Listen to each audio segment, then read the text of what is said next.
Oh, oh, oh, oh, oh, oh, no. I don't need negative energy, wrap me in positive synergy. I have been doubted through life, been there and done that with trifling people who told me my style would not work. I told them they wrong, been struggling too long. This song is for you, I'm proving you wrong. Get out my way, get out my way, get out my way, get out my way. I'm a genuine person. Like if I love you, I love you. If I don't mess with you, I don't mess with you. It's as simple as that.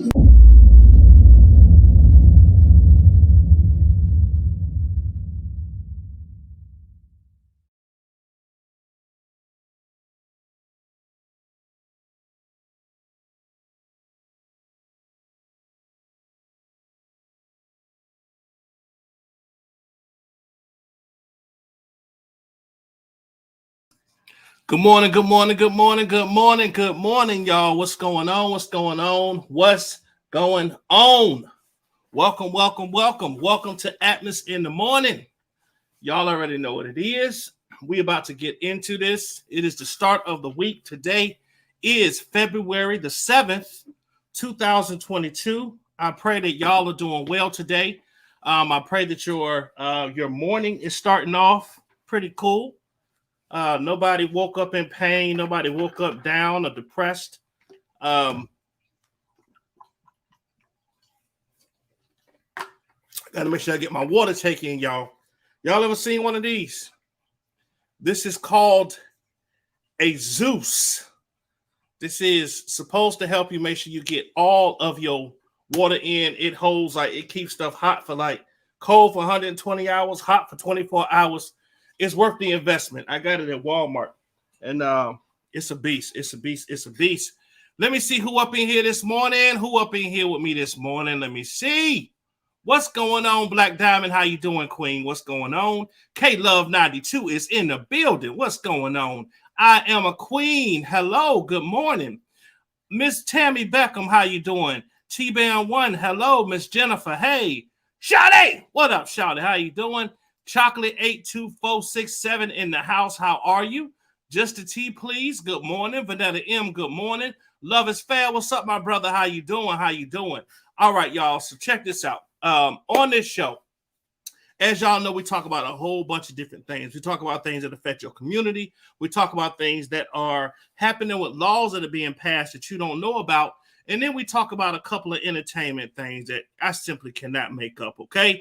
I see my sister Whitney D is in the chat. How you doing? Good morning, Whitney D. Thank you for coming in. All right, y'all. So as y'all know, we got to pay the bills in this channel.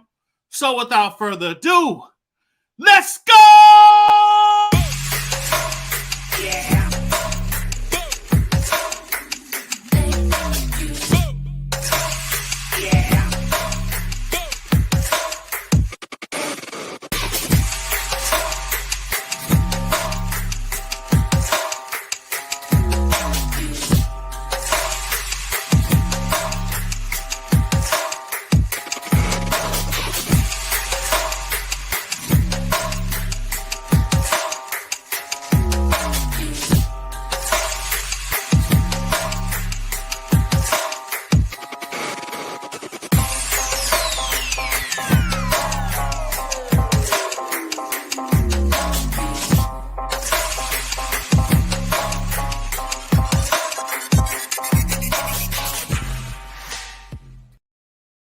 All right, y'all, welcome back, welcome back, welcome back. So as y'all know, I like to keep y'all abreast on what's going on in the world, okay?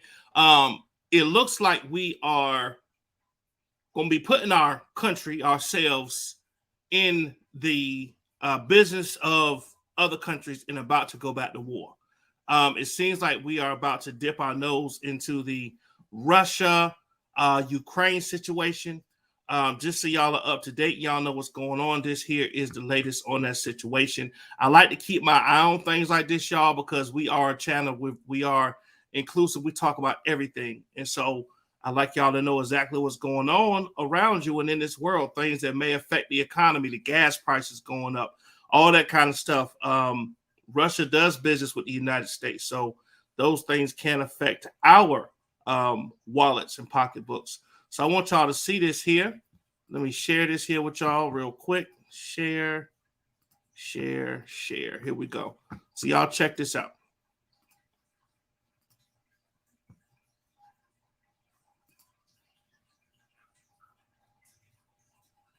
This is the Ergo Smart Base from Tempur-Pedic, and it responds to snoring automatically. So no more nudging your partner or opting for the couch, because the Tempur Ergo Smart Base is our first system that detects snoring and automatically adjusts to help reduce it. Your best sleep, all night, every night.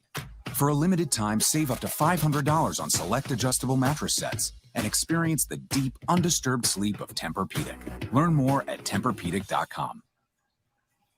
Let's take all this to White House National Security Advisor Jake Sullivan. Good morning, Mr. Sullivan. Really startling predictions this morning. ABC and others being told that Putin now has 70% of his troops in place to possibly launch a full-scale attack on Ukraine. The Ukrainians may not believe that, but how likely is that? We believe that there is a very distinct possibility that Vladimir Putin will order an attack on Ukraine. It could take a number of different forms. It could happen as soon as tomorrow, or it could take some weeks yet. He has put himself in a position with military deployments to be able to act aggressively against Ukraine at any time now. And we are working hard to rally our allies, to provide material support to the Ukrainians, to reinforce our Eastern allies, in particular Poland and Romania and the Baltic states, and at the same time to send a clear message to Russia that we are prepared to walk the diplomatic path to address our mutual security concerns if they're prepared to do so. Either way, Martha, we are ready. If they choose to go down the path of escalation instead, it will come at enormous human cost to Ukrainians, but it will also, we believe, over time, come at real strategic cost to Vladimir Putin. The White House has backed off from saying an invasion could be imminent, but several members of Congress briefed on the situation say it is a near certainty. You said you believe it could happen. Do you think it is a near certainty? I'm not going to make a prediction about what is going to unfold in the coming days. All I'm going to say is that we, the United States, under the direction of President Biden, are ready either way. We are ready if President Putin chooses to continue to engage in diplomacy, and we are serious about that, and we are ready to respond in a united, swift, and severe way with our allies and partners should he choose to move forward with a military escalation. You talk about this diplomatic path, but 1,700 U.S. troops just arrived in Poland, part of the 3,000 going in, 300 more sent to Germany. The 18th Airborne Corps said these are combat-capable forces who stand ready to enhance NATO's ability to deter and defeat Russian aggression. They're a long way from Russia's border. That sounds like you're no longer trying to de-escalate the situation. We have, since the beginning, for months now, as we have warned about the possibility of a Russian invasion of Ukraine, pursued a two-track approach: deterrence and diplomacy. And there's nothing inconsistent about the two of them. In fact, we believe that deterrence reinforces diplomacy. Those forces you just referred to have not been sent to fight Russian forces in Ukraine. They have been sent to defend NATO territory because we have a sacred obligation under Article 5 to defend our NATO allies and to send a clear message to Russia that if it tries to take any military action or aggression against our NATO allies, it will be met with a stiff response, including by the U.S. forces who are on the ground there now. But we have been equally clear, as you've seen from the paper that we sent to the Russians that's now been published publicly, that we are ready to have substantive discussions on matters of European security in the mutual interests of us, our NATO allies, and Russia. And we're ready to do that at the table with the Russians if that's the choice they make. If they make an alternative choice, as I said before, we're ready for that too. I want to nail you down, if I can, a little bit on the timing of this. The Olympics end February 20th. The ground will be frozen, and that facilitates tank movement. So is that the most likely time frame, mid-February or after the Olympics? We have to be prepared for the possibility of a contingency of a military action by Russia before the Olympics end. And we also have to be prepared for one after the Olympics end. So at this point, we're in the window, meaning that we can't just assume it's going to be a couple weeks off.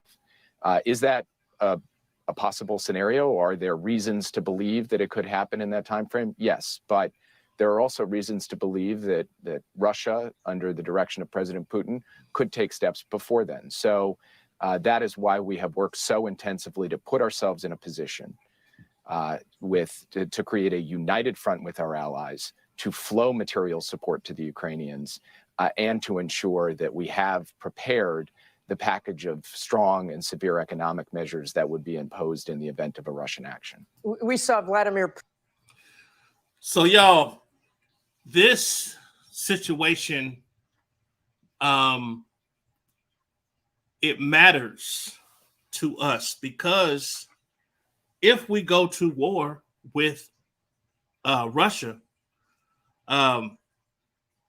that means our kids will have to go over there. Some of our kids, some of us, maybe not all of them, but whenever a country is 70% of their military is at the ready position, that's a pretty clear indication that something about to happen. You don't deploy all those troops for nothing, right? What up, Nettie Boo? What up, Nettie Boo? You don't deploy 70% of your military into a ready combat position if you just bluffing. Nah, bro. Nah. Something is going to happen. I hope it don't. But, you know, Russia been itching for a fight for a long time. Like, you ever seen like somebody that get a new toy? Like, man, we get our guns. You know, we like to shoot them. We want to see what they do, right? We want to go to the practice, to the target, you know, gun range. You know, when you get something, you want to test it and see what it do. Russia is probably itching to see if their military is still powerful, if they can still enforce their will, whatever, or you know, however you might call it. What's up, West Coast Bells? So y'all, please pray for that situation, that it does de-escalate and that no war breaks out over there. Pray for that situation. We don't need no more wars, okay? Now, y'all, this situation right here is definitely disturbing. Definitely disturbing. Let me share this with y'all so y'all can see exactly what I'm talking about here. Let me see here. Here we go. Share. Oh, no. Cancel. Oh, I can do that. Share. Okay. All right. I see this other feature on here, y'all. I want to test it out. Let me see what this is. Hold on.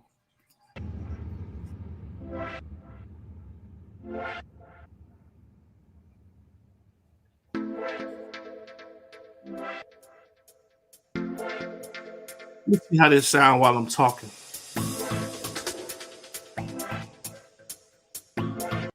So this is some new thing.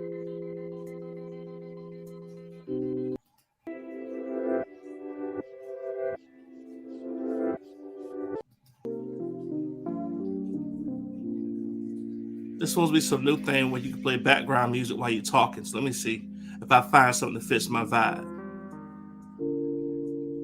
Let me see.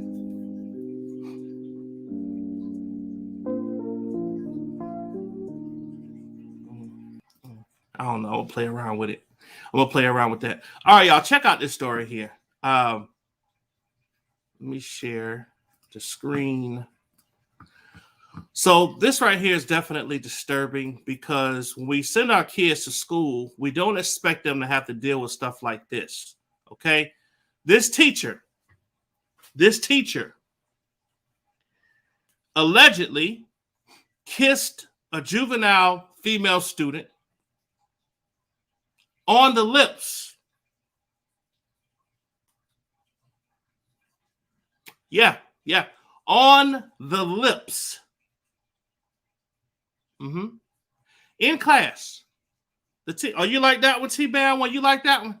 You like that one? Could y'all hear me though? Could y'all hear me? Could y'all hear me as that music was playing? Could y'all hear me? Let me see. What was that? Lofi? I'm gonna try it out. Let me see. I'm gonna try to get through this segment with the music and see if it sounds right later. Okay, y'all tell me if it sounds right later. So here we go. I'm gonna try to put everything together.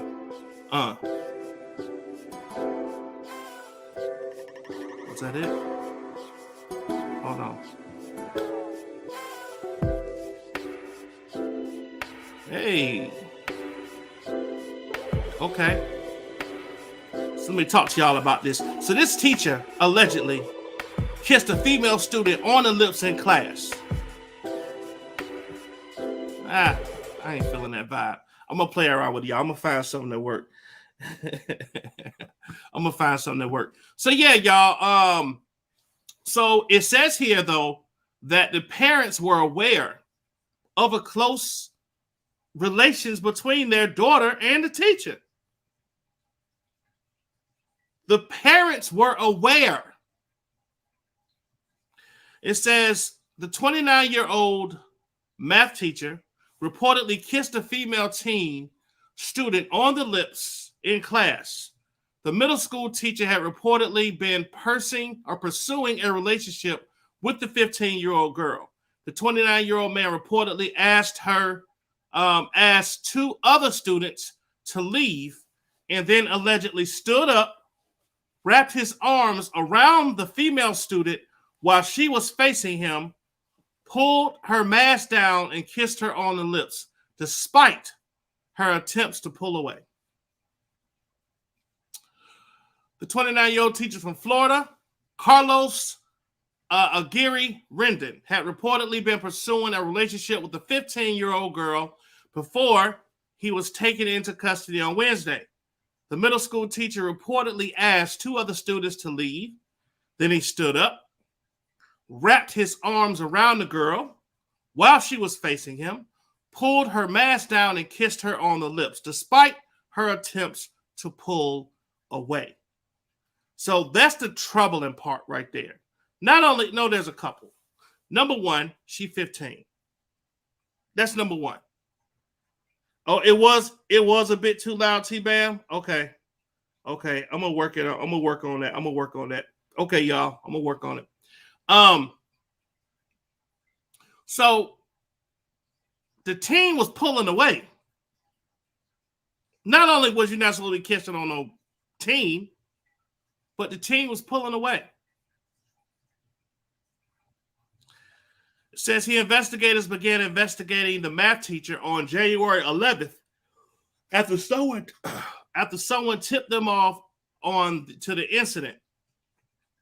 According to police officials, the girl's parents were reportedly aware of a close relationship between their daughter and the teacher since the beginning of the school year, but didn't think anything of it because she had been attached to teachers in the past. The student's parents reportedly became concerned when her mother said that she saw Aguiar, a father of two children, with his arm around her daughter at a local park. The teacher would reportedly bring his two young children to Firefighters Memorial Park to meet the female student. According to reports, when the teacher and the student met at the park, the teacher would reportedly leave his two kids in the car seats while he talked with the victim. The teacher would then look through her phone and ask if she was talking to boys. Oh. Wow. Police officials said the math teacher often sought to be alone with the victim and appeared to be pursuing a relationship with her outside of normal teacher-student contact. The middle school teacher also asked other students to leave the classroom so he could be alone with her. He would follow her around campus between classes and then offered himself as a private English tutor when he noticed she was struggling with the subject. The female student was transferred out of his class, and the teacher was advised not to return to school pending ongoing investigation. According to reports, when the teacher discovered that the girl was being removed from his class, he reportedly said, "If you get taken out of my class, I am leaving this school. I will transfer to University High School to see you. Wow. Investigators discovered that the teacher had reportedly approached potential witnesses at the local park, asking them about the victim and telling at least one witness not to talk to the police. He is now charged with lascivious conduct, lascivious conduct, and witness tampering. This incident remains under investigation. This is a developing story, and it will be updated as new information becomes available. Y'all, this is insane. How many times do we have to read stories about teachers coming after our kids? Like, when is there going to be a story or something that happens where these teachers realize that our kids are not there for them to enjoy? It's not like a buffet of kids, right? That is insane. That is simply insane. Now, this man need to get exactly what he get. As far as maybe they're not telling everything that happened, but at the end of the day, there should be no 29-year-old man coming after a 15-year-old girl. Now, I understand that he looks like he's of a foreign descent. So a lot of times those foreign countries, they believe in that marriage stuff where, kids can marry adults and all that kind of stuff. And adults give their kids away for money and all that kind of stuff. But this is America. That's not cool here, Jack. Can't do that. Can't do that. Okay. This story I found to be pretty cool. Pretty cool. I like to see success stories. I want to share this with y'all also. So this here talks about a young lady who, it says a woman shares her struggles of working full-time while homeless, and it changes her life. Okay.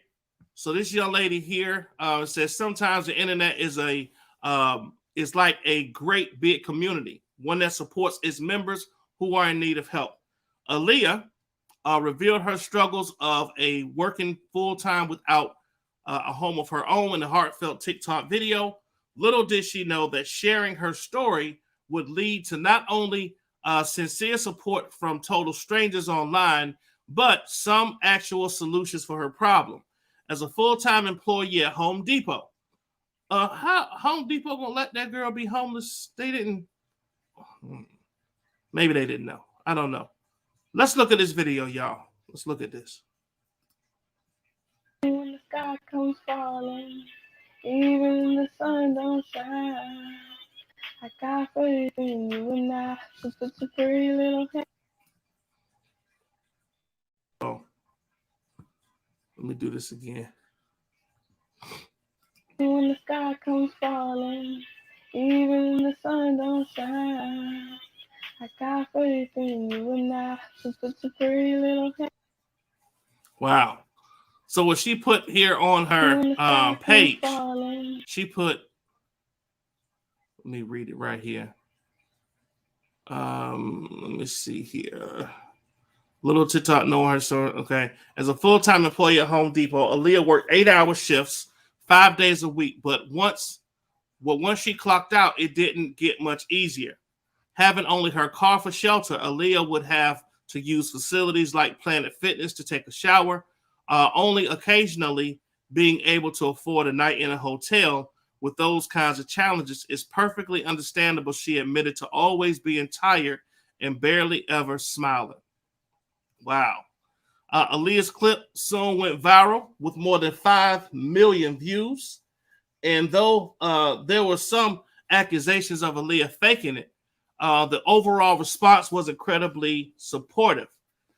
Some even came out to share similar experiences. I used to sleep in my car and take showers at the gym and worked 2 jobs and barely slept, one person wrote, encouraging her with, now I own a small business, my house, and 2 vehicles. Another added, keep at it. I was homeless. I would shower at friends' houses and ride a bike to work. Now I got my own place and car. It does help to hear how others have overcome obstacles that you're currently facing, but Aaliyah received even more reason to remain hopeful. Unknown to her, Aaliyah's very workplace would, okay, there we go. That's what I wanted to see. There we go. Her own very workplace would provide assistance. Many TikTok users informed her of the Homer Fund, the grant program that provides financial assistance to employees facing hardship. According to the company website, more than 150,000 associates have already been helped. In a series of follow-up videos, we find that Aaliyah did reach out to the Homer Fund and receive not only emergency funding to get a hotel, but permanent housing as well. This young woman went from barely being able to smile to dancing and feeling beyond grateful. Man, that's what's up. Shout out to Home Depot. Shout out to the Homer Fund. I love to see things like this, man. This is awesome. This is awesome. If y'all want to, send a word of encouragement to this young lady, her TikTok is oc.liyah. If you want to, just shout out and, give her a word of encouragement. Okay? So I love to hear things like that. Now, this next story, y'all, it's pretty crazy. Okay? Now, I don't know how many of y'all out there, don't have, a certain thing you like to do. But me, I like to play at the casinos. I like to play the slot machines. I do. Okay? In this case, though, this very weird situation happened that it's beyond me. It's above me now, right? But apparently, this person won a jackpot at the casino. At the casino now. And let's see here. It says a slot machine in Las Vegas. Okay, I need you to go. Slot machine in Las Vegas malfunctioned and didn't tell a tourist that they won. The gaming board tracked them down. Let's see. Listen, because I'm not going to lie. Like, I think there was a couple of times when I was playing where the machine malfunctioned and I actually hit a jackpot. And if y'all can't find me, I'm right here. If y'all was looking for me, I'm right here. If you got a couple of jackpots that I hit that the machine didn't let me know about, if you tracking me down, you ain't got to track no more. I came here to let you know I'm right here. Hit me up. Let me ask y'all, how many of y'all, Black Diamond, you like to play Coin Pusher? James Harris says, I love the casino. Means you got lots of money. K-Love92 said, me too, casinos. T-Bell. Now I know West Coast Bells. You better love casinos. Where you at? What up, Toon? What up, The Truth? How y'all doing? Yeah, West Coast, man. Listen, when I come up that way, my mom in Vegas, so y'all know, y'all already know. I'm gonna be coming up there real soon. But yeah, listen, I believe that there have been some times when I've been at the casino and the machine malfunctioned, y'all, and didn't tell me that I won a jackpot. So if they are looking for people, I don't want to make y'all job harder by making y'all have to like skip trace and do all that. So I'm coming publicly right now at any casino I've ever been to. And I'm letting you know that you no longer have to search for me. I'm right here. I am here to claim the jackpot. Right here, right now. Okay? It's as simple as that. Okay, West Coast Bell said, I play the max and I get my money. I know that's right. I know that's right.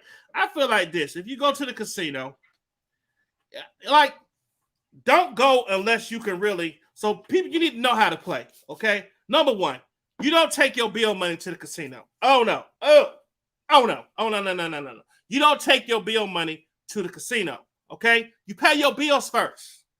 You leave your money at home for your gas. You leave your money at home for you to eat for the week. You leave your money at home for miscellaneous stuff in case you need to buy toothpaste, toothbrush, whatever, bubble gum, whatever. But the money that you take, you got to be willing to lose that money. Go all out. Play the max bet.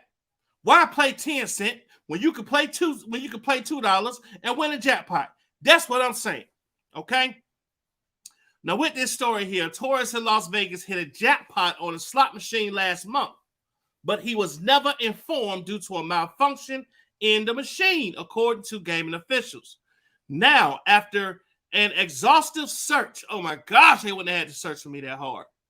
An exhaustive search, the Nevada Gaming Control Board says they have identified the winner of nearly 230,000. 100 devices is in the 100.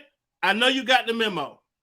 We got to change your name. We got to change your name, baby girl, because we found out that they don't just have 100. They have over 100 devices in the Chicago case. So just put a little O at the front or a little plus in front of your one.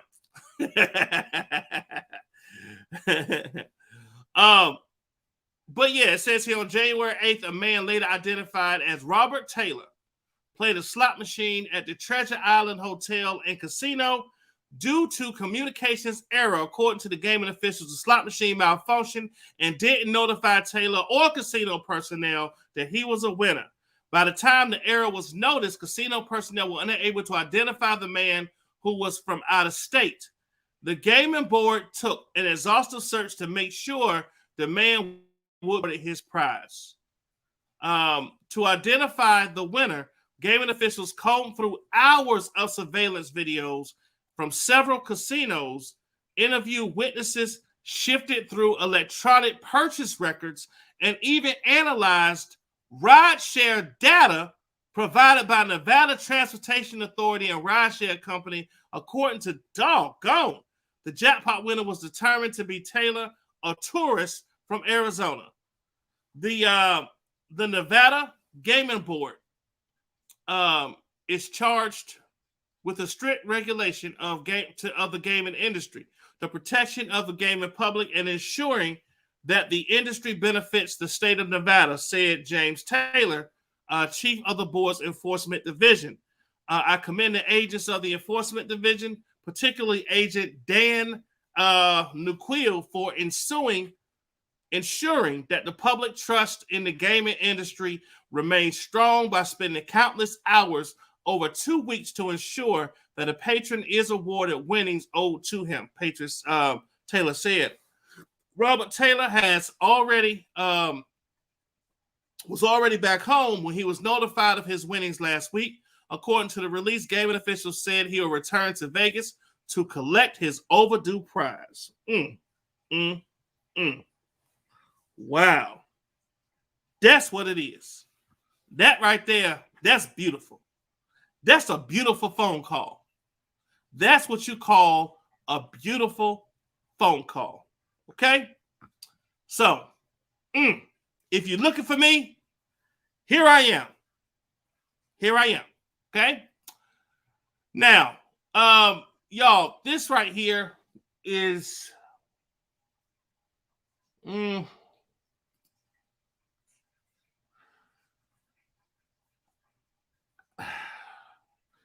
let me just let y'all see it. I haven't done this in a while, so I'm just going to do it.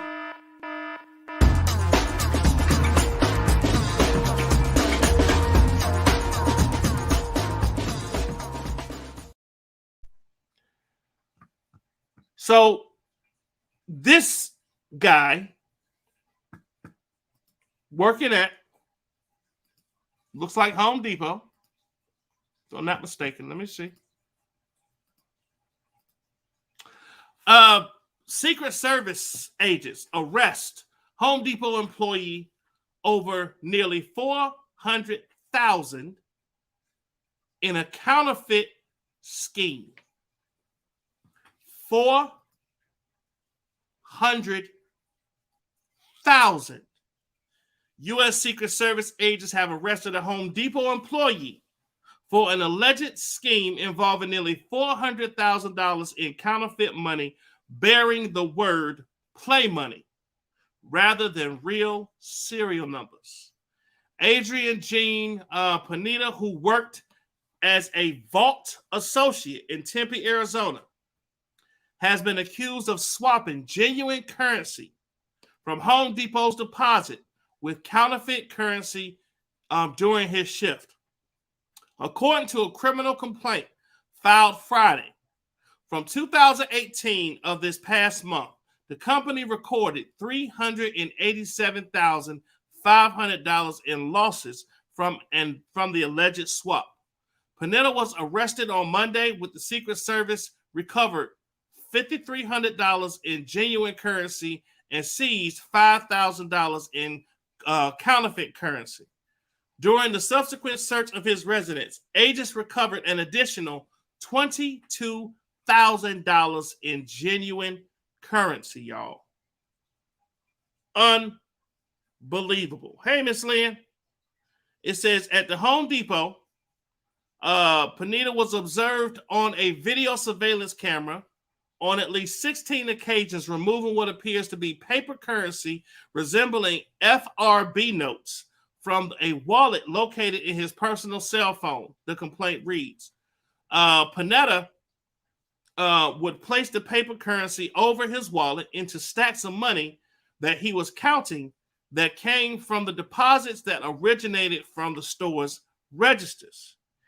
He would then put stacks of bills through the money counter up to a certain number of notes, leaving the extra cash in the machine, which he would then crumble into his fist and stuff into his pocket, the complaint reads. Law enforcement agents found that the play money had been purchased on Amazon, where it had been described as fake money and looks like real money for decorations and videos. Y'all, hey, Miss Melanie Poppin. Now y'all know that I'm an artist, okay? And so is Lady K. So you can buy fake money online, right? I'm gonna show y'all.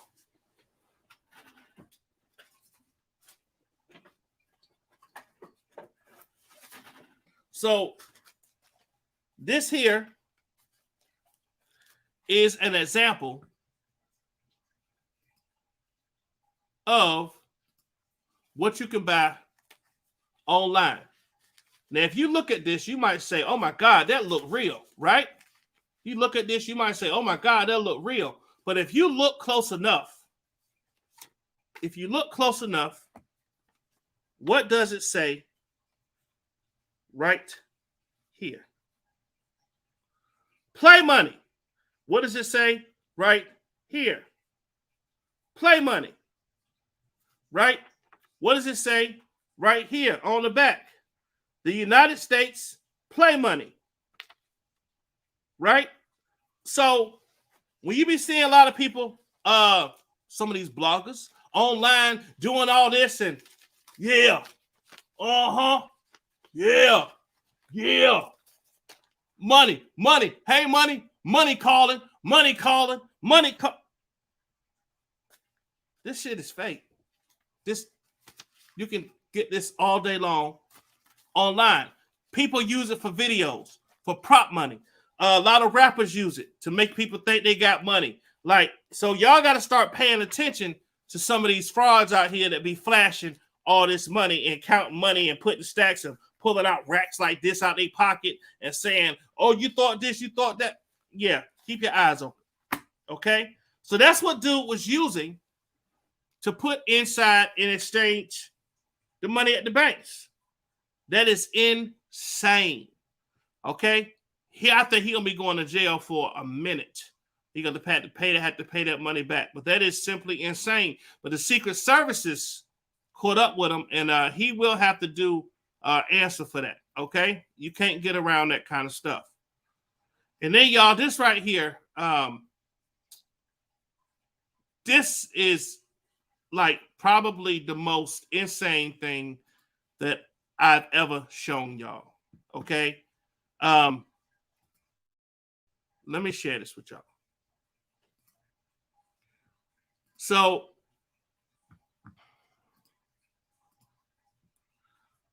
Raynard Cook,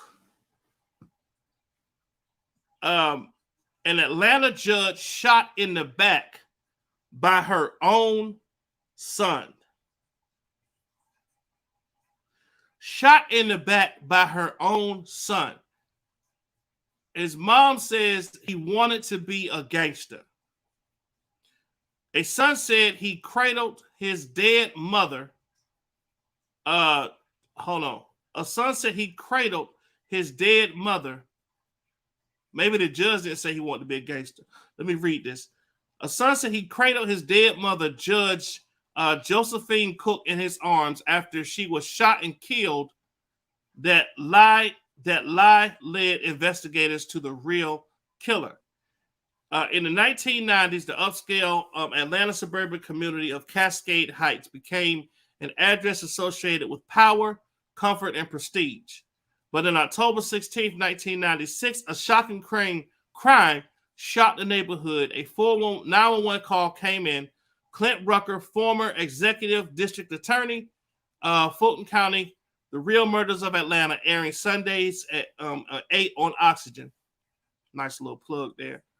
The neighbor next door reported that a young man, Raynard Cook, had come home from school and discovered his mother's body laying in a pool of blood. The victim, Josephine Holmes Cook, 49, a Superior Court judge, was already dead, says Gary Stiles, former chief of police. In the home, blood was found inside the doorway and leading up the stairway to her bedroom.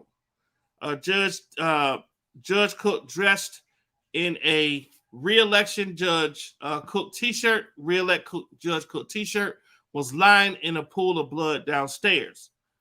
Cook was known as a woman of faith, dedication, and ambition. She had recently lost her bid for re-election to the bench, and some speculated that that cause of death was suicide. However, the medical examiner determined that Cook had been shot once in the back of her right shoulder and immediately dispelled the idea. The search of Cook's home turned up a 9mm spectacle in a 9mm empty brass casing. Investigators also observed blood from the keypad on the upstairs phone that had been disconnected from the wall. She tried to drag herself downstairs to make a call from downstairs to the downstairs phone, and she bled to death, said Rhonda Cook, former journalist of the Atlanta Journal-Constitution. It was a slow death. Detectives searched for leads, and the motive was the brutal slaying linked to a case that Cook tried. Was it a professional hit or something personal? Authorities observed the door of the 17-year-old Raynard Cook's room had been forced open, and the area had been ransacked. Officers found a shoebox containing individually packaged bags of marijuana and a large sum of cash in the room. Investigators spoke with Raynard, and he outlined his movements during the day. He left the school at 7 a.m. He had football practice at 3:30 to 6 p.m. He then went home and found his mother's body. So he rushed to the neighbor's home. Raynard admitted that he sold drugs to his friends to have pocket money. They learned that Cook and her son, who attended Woodward Academy, a prestigious private high school, had a difficult relationship. But detectives spoke with students at the school who confirmed that Raynard was in school that day. Officials turned their focus on Cook's work in the judicial system for a possible motive. A thorough investigation along this line included a crime scene, fingerprints, and DNA evidence led to a dead end.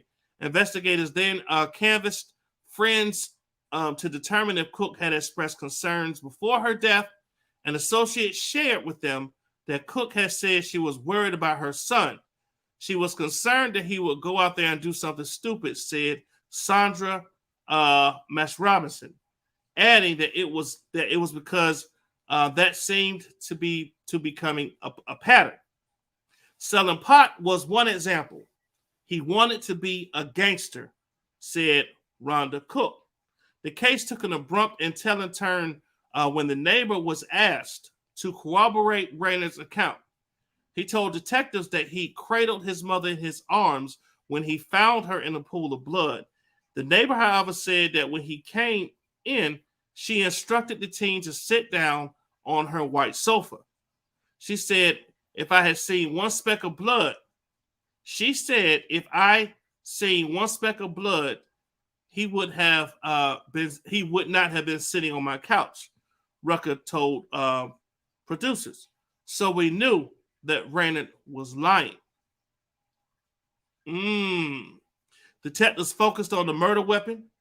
They spoke with Raynard Academy students, and one told them that Raynard bought a gun, a 9mm pistol, for $150 2 weeks before his mother was shot, that matched the type of firearm used to kill the judge. Because the Glock had an issue with the trigger mechanism, Raynard brought it to the gun shop. When asked by authorities at the gun about the gun, Raynard said that he threw it away because it was faulty. A family member told detectives that Raynard had claimed that a masked man forced him at gunpoint to shoot his mother.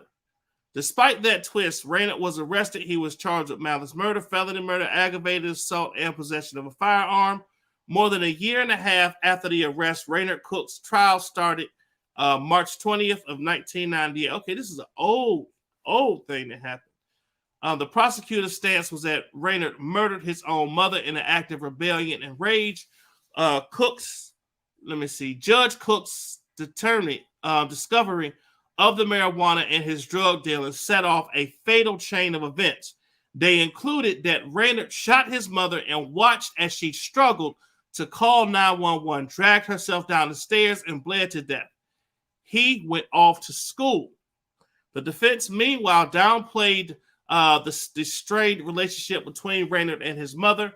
After each side rested, the jury deliberated. Both sides were concerned when a panel wasn't back with a verdict with 20 hours. So they sat down to hammer out a deal. In exchange for his public admission of guilt, prosecutors would reduce the charge to manslaughter with a maximum sentence of 20 years. They sweetened the deal further. If he agreed to undergo counseling, with his time behind bars would be less than a year. What? They sweetened the deal further. If he agreed to undergo counseling, his time behind bars would be less than a year, according to Rucker. Raynard's family pressured him not to admit guilt, and he acquiesced. The jury returned with the verdict on the count of malice murder. Raynard Cook was found not guilty. On the remaining 3 counts, he was found guilty, and he was handed a life sentence. Holy whoa. Whoa. So they offered him a deal. They offered him a deal if he agreed to undergo counseling. His time behind bars would be less than a year. His family pressured him not to admit guilt, and he agreed. The jury returned their verdict. He was still given a life sentence. That is crazy. I don't know if this young man did this or not, but that is crazy. Like, anybody that could sit there and watch their mom, get shot and crawl to try to call the police to try to get help and not help. I don't know. See, I wasn't there, so I can't really speculate on what happened. But based on what I'm hearing, I don't know if the dude did it or not. Wow. Wow. So he got a life sentence when he was offered something less than a year. Let me see what some of y'all are saying. Bird Lady Speaks Hello said that's so sad. And she died slow knowing it was her own son. Man. West Coast says, I was behind on that video messing with the kids. Sorry if my comments seem off. That's okay. Oh, my goodness. James Harris said, any fool kills his own mothers should never see freedom again. I agree. Demons, he needed tons of prayer. Yep. What is wrong with people? What? Oh, my goodness. Yeah, y'all. Sounds like the show Good Girls. It's about house thieves. It's about house thieves forced to launder money by a Hispanic street thug with tattoos. Love that show. Man, listen. Y'all, I don't know if this kid killed his mom or not. Like I said, mental health is serious. Mental health is serious. So that's what those bloggers are flashing on YouTube. Yeah, they flashing money. Y'all hold real quick.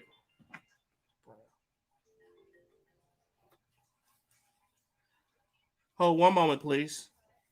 Hold on. You can touch it. All right, y'all. So I'm about to roll out. Got to go to work. Thank y'all for coming over this morning. Please catch the replay. I love y'all. Thank y'all. I will holler at y'all later on. Peace out. Hit the like button on the way out. I love y'all. Peace.